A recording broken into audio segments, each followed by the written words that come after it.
Et ce qu'il y a de très plaisant dans cette comédie de Marivaux, c'est qu'on connaît le pitch. Nous, le public, les acteurs, non.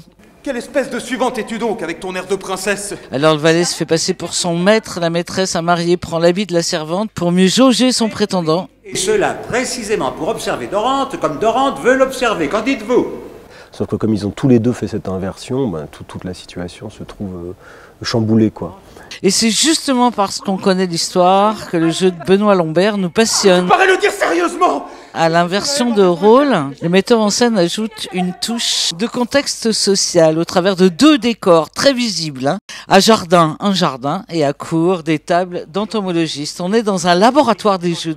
C'est le siècle des scientifiques, des naturalistes, c'est Buffon. On commence à faire des catégories, des taxonomies, un développement scientifique exceptionnel. Et chez Marivaux, il y a une chose qui est de l'ordre de l'expérience scientifique. C'est-à-dire on va placer les jeunes gens dans une situation tout à fait singulière et on va regarder ce qui se passe.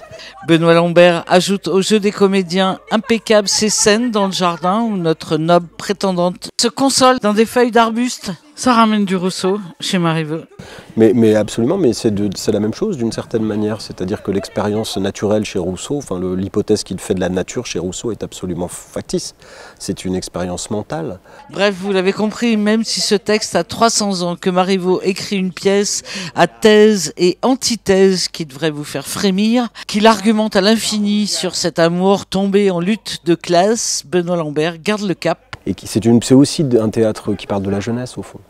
Donc il y a une chose très affolée, il y a une chose très panique, mais cette panique, elle est comique. Enfin, c'est une comédie, bien entendu. Mais malgré tout, au passage, on entend une hypothèse, c'est 1730, hein, donc on est plus de 50 ans avant la Révolution. Mais il y a déjà l'amorce d'une hypothèse qui est, comme le dit Dorante à la fin, le mérite vaut bien la naissance. Pas une seconde, on ne perd le fil qu'il y a là jeunes gens, femmes et hommes qui bagarrent et prennent part à leur destin et à un amour triomphant. Ma fortune nous suffit à tous deux, et le mérite vaut bien la naissance. Voilà un classique à voir et revoir jusqu'au 27 janvier avec l'esquive de Keshish qui sera projetée en écho à la Cinémathèque. Un temps fort de rencontre le 24 au théâtre mais aussi à la librairie de Paris après une relâche les 21 et 22 janvier.